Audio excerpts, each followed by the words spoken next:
Imagine two creatures, both called dragons. In China, they bring rain for crops and symbolize imperial power. In the West, they hoard treasure and breathe fire on villages. How did one mythical being develop such opposite meanings across civilizations? Our journey begins in Neolithic China, around 4000 BCE. Early agricultural societies depended completely on rainfall for survival. When they found dinosaur bones in riverbeds, they imagined creatures controlling the waters. The Chinese dragon, or long, wasn't born as a monster. It emerged as a water deity, a benevolent force that brought life-giving rain. This agricultural foundation created the dragon's positive character from the very beginning. Contrast this with Mesopotamia around 2000 BCE. Here, the dragon-like Tiamat represented primordial chaos that gods had to conquer. This established a pattern, dragons as forces of disorder that must be defeated. By China's Shang dynasty, 1610–46 BCE, dragons appeared on royal artifacts. They weren't just rain-bringers anymore. They became symbols of royal authority and connection to heavenly power. The Zhou dynasty developed the concept of the mandate of heaven. Emperors claimed dragon ancestry, positioning themselves as intermediaries between heaven and earth. The dragon became political, not just meteorological. Meanwhile, in ancient Greece, dragons took a different path. The Hydra that Hercules fought wasn't a deity, it was a monster to be slain for glory. Greek dragons guarded treasures but brought no benefits. Roman mythology continued this tradition. Dragons appeared as adversaries in legends, often associated with military standards, but never as benevolent rulers. They were powerful but dangerous. Back in China, Confucianism reinforced the dragon's positive role. Dragons represented yang energy, active, bright, and creative. They symbolized the ideal ruler's virtue and benevolence. Taoism added another layer. Dragons embodied the Tao itself, natural, flowing, and harmonious. They represented the effortless action of water, wind, and cosmic energy. The arrival of Christianity in Europe transformed dragon symbolism completely. Biblical references to dragons as Satan or chaos cemented their evil reputation across medieval Christendom. Saint George became the archetypal dragon slayer. His story wasn't just about bravery, it represented Christianity triumphing over paganism. Dragons became symbols of everything Christianity opposed. In China, Buddhism arrived but adapted to local traditions. Buddhist dragons kept their water associations, often appearing as protectors of temples and bringers of wisdom rather than threats. The Tang dynasty, 618–907 CE, saw dragons everywhere: architecture, clothing, literature. They represented imperial power so completely that only the emperor could wear 5-clawed dragon robes. Chinese cosmology placed dragons in the heavens. They became one of 4 celestial creatures representing the east and the spring season. Dragons weren't just symbols, they were part of cosmic order. Medieval Europe developed dragon legends differently. Beowulf's dragon guarded treasure but brought destruction. These stories reflected feudal values, knights proving worth through combat with monstrous foes. European heraldry used dragons too, but as symbols of conquered enemies or fearsome power to intimidate opponents.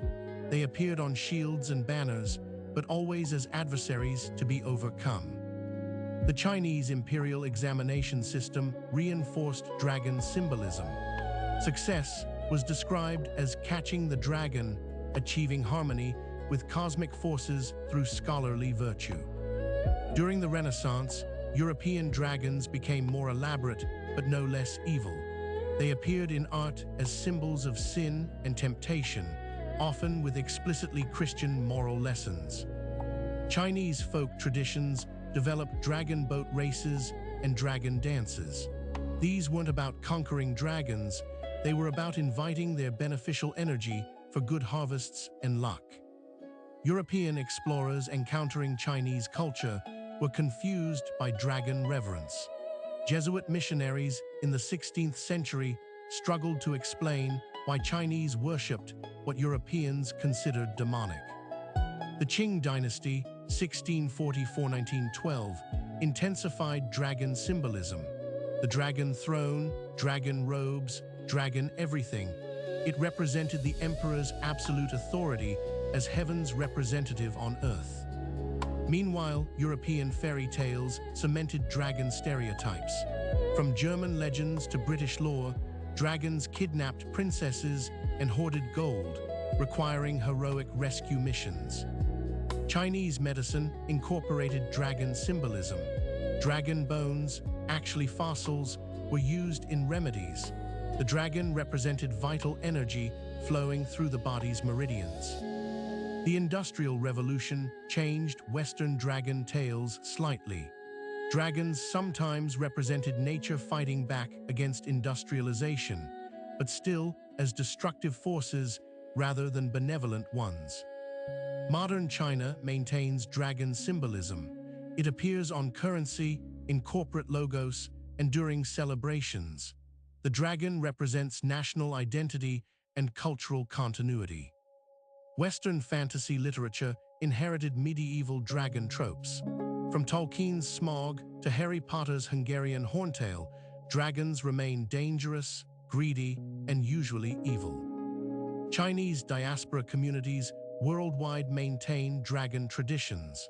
Lunar New Year parades feature dragons not as monsters, but as blessings for prosperity and community harmony. Environmental interpretations differ too. Western dragons often represent nature's wrath against humanity. Chinese dragons represent humanity living in harmony with natural forces. Psychological interpretations reveal deeper differences. Western dragons represent internal demons to conquer. Chinese dragons represent internal potential to cultivate. Modern cross-cultural exchanges create interesting hybrids. Some Western stories now feature benevolent dragons, while some Chinese stories include dragon conflicts, but the core differences remain. The fundamental difference comes down to worldview. Western tradition often sees humanity versus nature. Chinese tradition sees humanity within nature. Dragons reflect these philosophical foundations. Power is interpreted differently too. Western dragons represent power as domination, to be seized or destroyed.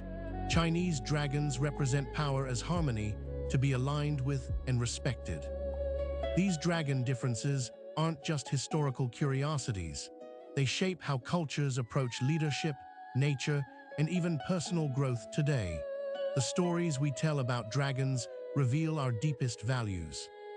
When China calls itself the descendants of the dragon, it's claiming a heritage of harmony with cosmic forces. When Western heroes slay dragons, they're asserting human mastery over chaos. Both traditions recognize dragon power, they just relate to it differently. One seeks to align with it, the other to conquer it. These approaches reflect broader cultural patterns in art, philosophy, and governance. Understanding these dragon differences helps us appreciate cultural diversity. It's not that one tradition is right, it's that different environments and histories created different mythological solutions. Next time you see a dragon, ask yourself, is this a monster to defeat or a force to harmonize with? The answer reveals not just about the dragon, but about the cultural lens through which you're viewing it.